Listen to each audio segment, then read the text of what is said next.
이철우 경북도지사와 임종식 경북교육감의 지지도가 최근 큰 하락세를 보였고 경상북도 주민생활 만족도는 전국 최하위 수준으로 조사됐습니다. 저수지에 조성하는 태양광 발전 사업이 환경오염 등의 이유로 농민단체가 반대하면서 지역마다 논란을 빚고 있습니다. 국회의원 세비 인상을 두고 셀프 인상이라며 논란이 많은데 대다수 지방의회에서도 내년도 의원 월정 수당을 인상한 것으로 나타났습니다. 여러분 안녕하십니까? 이철우 경북도지사와 임종식 경북교육감의 지지도가 최근 들어서 큰 하락세를 보이고 있는 것으로 나타났습니다. 경상북도의 주민생활 만족도는 울산과 함께 전국 최하위 수준인 것으로 나타났습니다. 이규설 기자입니다. 이철우 경북도지사에 대한 직무수행 지지도 평가 결과입니다. 이 지사가 잘하고 있다는 평가는 47.5%로 지난달 54.9%에 비해 7.4%포인트나 떨어졌습니다. 지난 7월 도지사 취임 후 첫 조사 때는 잘하고 있다는 평가가 53.5%였고 지난 6.13 지방선거 당시 이철우 지사는 52.1%를 득표했습니다. 단체장 지지도 순위는 9위로 한 달 만에 2계단 떨어졌는데 김영록 전남지사가 5개월 연속 1위를 차지했고 이어 원희룡 제주지사가 2위, 권영진 대구시장은 5위를 차지했습니다. 임종식 경북교육감에 대한 지지도 역시 하락세로 돌아섰습니다. 임종식 교육감이 잘하고 있다는 평가는 39%로 지난달 44.8%에 비해 5.8%포인트 하락했습니다. 지난 7월 교육감 취임 후 첫 조사에서는 잘하고 있다는 평가가 45.5%였습니다. 특히 임 교육감의 지지도 순위는 최하위권인 16위로 한 달 사이에 8계단이나 떨어졌습니다. 전국 17개 시도 주민들의 주민생활 만족도는 제주특별자치도가 64%로 가장 높았고 대구는 46.9%로 15위, 경북은 46.7%로 16위를 기록해 최하위권에 머물렀습니다. 원인은 지역 경제입니다. 포항이라든지 구미에 대구 경북의 주요 산업단지가 밀집되어 있지 않습니까? 산업단지에 있어서 여러 가지 매출이라든지 여러 가지 민생의 어려움 그런 부분들이 좀 과중되고 있는 그 원인이 가장 큰 거라고 봅니다. 이번 조사는 여론조사기관 리얼미터가 한국행정학회와 함께 지난달 28일부터 이달 4일까지 유선 이미전화 걸기 자동응답 방식으로 전국 19세 이상 시도 주민 17,000명을 대상으로 실시했고 광역 시도별 표본 오차는 95% 신뢰 수준에 플러스 마이너스 3.1%포인트, 응답률은 6.2%입니다. MBC 뉴스 이규설입니다. 경주시는 지난 10월 발생한 태풍 피해 복구를 위해 재난안전특별교부세 11억 원을 확보했다고 밝혔습니다. 이번 특별교부세 확보로 경주시는 소규모 공공시설 복구에 탄력을 받게 됐고 130여 건의 피해 복구 사업에 대해 실시 설계를 거쳐 내년 6월 장마철 전에 사업을 마무리할 계획입니다. 영덕과 울진, 영양, 봉화 지역의 주민 안전과 정주 여건 개선을 위한 특별교부세 28억 원이 확보됐습니다. 강석호 의원에 따르면 영덕군의 경우 영해 도시계획도로 개설 4억 원과 칠성 1위 위험교량 개선 3억 원, 울진군은 구산지구 해안도로 침식 방지 사업비 6억 원을 교부받았습니다. 한편 내년도 정부 예산에 영덕의 축산 블루시티 조성 3억 원과 죽장 달산간, 온정 원남간 국지도 건설 사업비 5억 원 등 4건의 신규 사업비가 반영됐습니다. 경주 지역 저수지에 추진하는 태양광 발전 사업을 두고 농업인 단체가 환경오염 등의 이유로 반발하고 나섰습니다. 농어촌공사는 환경오염 피해는 검증되지 않았고 주민협의를 통해 사업 추진을 결정하겠다고 밝혔습니다. 임재국 기자가 보도합니다. 경주시 안강읍 하곡 저수지입니다. 유효 저수량이 470만 톤 정도로 하천 유지수와 농업용수 등으로 사용되고 있습니다. 이곳의 농어촌공사는 2.5메가와트 규모의 태양광 발전 시설을 조성할 예정이며 강동면 왕신지와 양북면 송전지 등에도 사업 추진에 나섰습니다.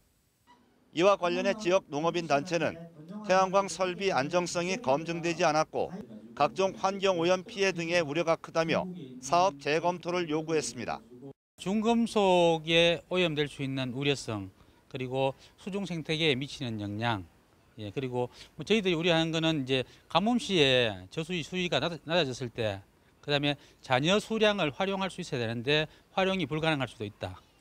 농어촌 공사는 태양광 시설에 따른 환경 오염은 확인되지 않았고 저수지 면적의 5% 이내로 시설이 설치돼 피해가 크지 않다며 주민들과의 충분한 협의를 거쳐 사업을 추진한다고 밝혔습니다. 태양광을 설치하면 모듈이라든지 이런 거는 국내 제품을 쓰는데 인체에 무해한 재료를 가지고 사용하기 때문에 수질이라든지 환경을 오염시키지는 않습니다. 농어촌 공사는 앞으로 경북 지역 14개 저수지에 태양광 발전 시설을 추진할 예정이어서 사업 추진 과정에서 환경오염 피해 논란과 함께 주민 갈등은 계속될 것으로 보입니다. MBC 뉴스 임재욱입니다. 현대중공업 힘스의 사내 하청업체 직원 80여 명이 오늘 집회를 열고 하청업체 사장이 부도를 내고 잠적해 임금 3억 원가량을 받지 못하고 있다며 원청인 현대중공업 힘스의 사태 해결을 촉구했습니다. 이들은 3, 4개월 전부터 임금이 밀리기 시작했고 하청업체 사장이 현대중공업 측으로부터 받은 인건비를 챙겨 잠적해버렸다며 임금 체불 과정에서 현대중공업 힘스도 책임이 있다고 주장했습니다. 한편 이들은 고용노동부 포항지청에 임금 체불 신고를 접수한 상태입니다. 국회의원 세비 인상을 두고 셀프 인상이라며 논란이 많습니다. 지방 의원들도 예외는 아니었습니다. 돈은 더 받고 싶고 감시 없이 마찰 없이 소리 소문 없이 올리고 싶어서 꼼수를 썼습니다. 어떤 꼼수인지 양관희 기자가 따져봤습니다. 내년에는 우리 세금이 지방의원 급여로 조금 더 쓰입니다. 시민 의견은 묻지 않았습니다. 대구시의회는 내년 시의원 연간 월정 수당을 올해보다 1.29% 많은 52만 원 올렸습니다. 여기에다 의정 활동비를 더하면 대구시의원은 내년에 총 5,811만 원을 받습니다. 60명 의원이 있는 경북도 의회도 의정비를 올렸습니다. 경북도 의회는 월정 수당률을 2.6% 올렸습니다. 기초의회도 의정비 심의위원회를 열어 의정비를 인상했습니다. 수성구의회는 경북도 의회처럼 월정 수당을 2.6% 올렸고 남구와 중구도 각각 2.5%와 2.3% 올렸습니다. 달서구는 내년 월정 수당을 동결했지만 2020년부터 지방공무원 보수 인상률에 맞춰 올리기로 했습니다. 무슨 공통점 발견하셨습니까? 광역 기초의회 모두 인상률이 2.6%를 넘지 않습니다. 여기에 비밀이 숨어 있습니다. 의정비는 올리고 싶고 그렇지만 주민들 감시는 또 피하고 싶은 겁니다. 지방자치법 시행령은 의정비 가운데 하나인 월정 수당률을 정할 때 주민 의견을 수렴해야 한다고 정했습니다. 주민 의견은 공청회나 여론조사 방식으로 모아야 합니다. 그런데 단서가 있습니다. 지방공무원 보수 인상률 범위 안에서 월정 수당을 인상하면 주민 의견 수렴 절차를 건너뛸 수 있습니다. 올해 지방공무원 보수 인상률이 2.6%이다 보니 광역이건 기초의회건 모두 이 수치 이하로 월정 수당을 올려 주민 감시를 피했습니다. 조광현 사무처장 이야기 한번 들어보시죠. 주민 의견 수렴을 생략하라가 아니고 생략할 수 있다라고 그렇게 되어 있습니다. 최초로 기준도 만들고 금액도 설정하고 더 나아가서 4년간의 어떤 그런 이 의정비를 결정하는 거기 때문에 무엇보다도 이 주민들의 의견들을 수렴하는 것들이 중요하다고 생각하는데 의정비 심의위원회에서 주민들의 권리를 박탈했다 이렇게 생각합니다.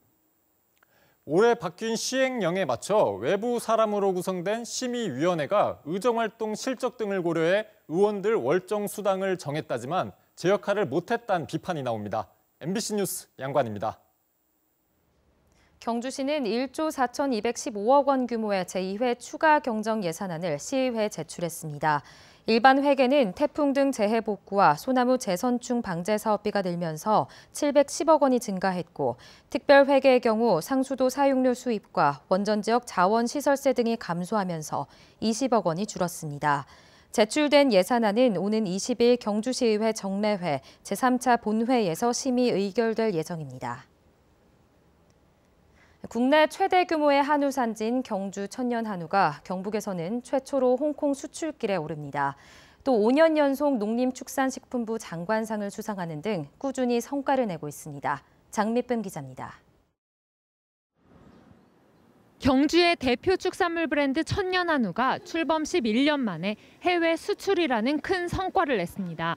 뛰어난 품질을 인정받아 이달부터 경북에서는 최초로 첫 홍콩 수출길에 오릅니다. 수출 물량은 연간 소 400마리분, 10톤 규모로 모두 10억 원어치에 달하는데 국내 일반 도매가보다 20% 높은 가격으로 수출하게 됐습니다. 이번 계기로 해서 농가 소득을 증대시키고 우리 경주 천연한우 브랜드가 전국뿐 아니라 세계로 뻗어나가는 계기를 만들도록 하겠습니다. 수출뿐만 아니라 인터넷 쇼핑몰, 군부대와 서울시 학교 급식 등 판로를 다양화하는 데 주력하고 있습니다. 판매 시장 다변화를 통한 안정적인 판로 확보로 농가 소득 증대에 큰 도움이 될 것으로 기대됩니다. 천년한우는 정부와 농협중앙회가 주관하는 축산물 브랜드 경진대회에서 올해까지 5년 연속 장관상을 받고 3억 원의 경영자금도 지원받았습니다.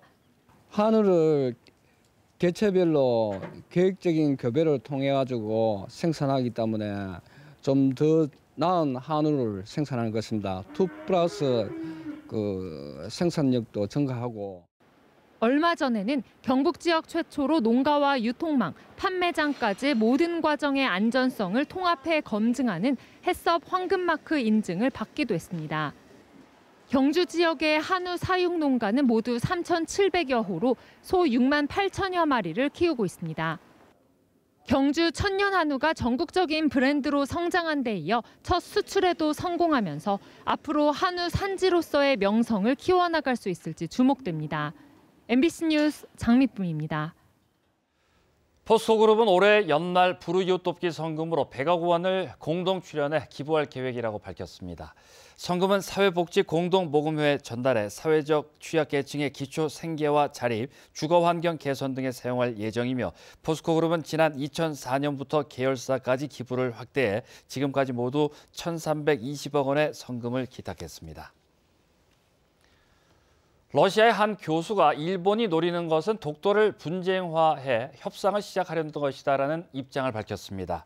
러시아 하바롭스크 태평양 국립대 알렉산더 이바노프 교수는 오늘 경상북도가 서울에서 개최한 독도 국제포럼에 참석해 일본 정부는 독도 영유권에 있어서 역사적, 법적 증거가 존재하지 않는다는 사실을 잘 알고 있으며 일본이 목표로 삼고 있는 것은 독도 분쟁에 대한 협상 시작 자체라고 주장했습니다. 경상북도는 일본과 중국의 영토 정책과 러시아와 일본 간 쿠릴 열도 영토 분쟁을 면밀히 분석해 영토 주권 논리 개발을 위한 연구 사업을 지속적으로 추진하겠다고 밝혔습니다. 오늘 흐리고 곳곳에 눈과 비가 섞여 내렸습니다. 내일은 대체로 맑은 가운데 아침 기온은 포항을 제외한 대부분 지역이 영하권으로 떨어지겠습니다. 안수진 기상캐스터입니다. 오늘 곳곳으로 눈과 비가 섞여 내렸습니다. 내일은 대체로 맑은 가운데 공기의 질도 무난하겠습니다. 다만 아침 기온이 포항을 제외하고 다시 영하권으로 떨어지겠고요. 낮 동안에는 오늘과 비슷한 기온 분포를 보이는 가운데 바람이 강하게 불면서 체감 온도는 낮겠습니다. 울릉도와 독도에는 강풍 예비특보가 내려졌고요. 2에서 7cm의 눈이 내리겠습니다. 동해 먼바다로는 강한 바람에 물결이 높게 일면서 풍랑 예비특보가 발표됐습니다. 자세한 내일 날씨 알아보겠습니다. 내일 대체로 맑겠습니다. 아침 기온 영하 2도에서 1도, 낮 기온은 5도에서 6도입니다. 울릉도와 독도는 흐린 가운데 눈과 비가 내리겠습니다. 아침 기온 울릉도 3도, 독도 6도, 낮이 되면 울릉도 4도, 독도 7도입니다. 동해상은 대체로 맑은 가운데 동해 먼바다로는 흐리고 비나 눈이 오겠습니다. 바다의 물결 동해 전해상에서 최고 4m까지 일겠습니다. 금요일까지는 아침 기온이 영하권에 머물겠고요. 일요일에는 한 차례 비 예보가 들어있습니다. 날씨였습니다. 경주경찰서는 오늘 천북면의 한 가정집에서 말다툼 끝에 흉기 등으로 몸싸움을 벌인 혐의로 20대 남성 2명을 검거했다고 밝혔습니다. 이들은 오늘 오전 2시 40분쯤 경주시 천북면의 한 가정집에서 술을 마신 뒤 말다툼을 벌이던 중 집에 있던 흉기를 휘두르는 등 쌍방 폭행한 혐의를 받고 있습니다. 경찰은 이들이 병원으로 옮겨졌지만 생명에는 지장이 없다고 밝혔고 정확한 사고 경위를 조사하고 있습니다. 한국은행 포항본부는 오늘 경북정책연구원과 공동으로 포항의 새로운 주력 분야를 주제로 지역경제 세미나를 열었습니다. 오늘 세미나에서는 한동대 구자문 교수의 로스앤젤레스의 도시개발 브랜드 사업과 계명대 이태희 교수의 포항 환동해권 한랄 허브화 전략의 주제를 발표하고 포항시가 환동의 국제허브 항만도시로 도약하기 위한 전략에 대해 토론했습니다. 포항시는 내년 시승격 70년을 맞아 70년 기념 엠블럼을 선정했습니다. 엠블럼은 새로운 도약 100년을 준비하기 위해 70년 숫자를 강조했으며 환동의 중심으로의 도약을 상징하는 태양 문양도 담아냈습니다. 포항시는 지역 디자인 업체의 재능 기부로 엠블럼을 제작했으며 해맞이 행사에서 엠블럼과 70개 개념 사업을 발표할 예정입니다. 농립어업용과 연안여객 선박용 석유류에 대한 세금 감면 혜택이 2에서 3년 연장됩니다. 박명재 의원에 따르면 조세특례 제한법 등 2건의 법률 개정안이 최근 국회를 통과해 농립어업용 석유류에 대한 부가가치세 등의 감면 기한이 오는 2021년 말까지 3년 연장되고 울릉도 등 연안여객 선박 감면 기한은 오는 2020년 말까지 2년 연장됐습니다. 포항시장학회는 기부자들의 나눔 정신 확산을 위해 제1회 포항 장학인의 날을 개최했습니다. 네, 이상으로 포항 MBC 뉴스데스크 마치겠습니다. 여러분 고맙습니다.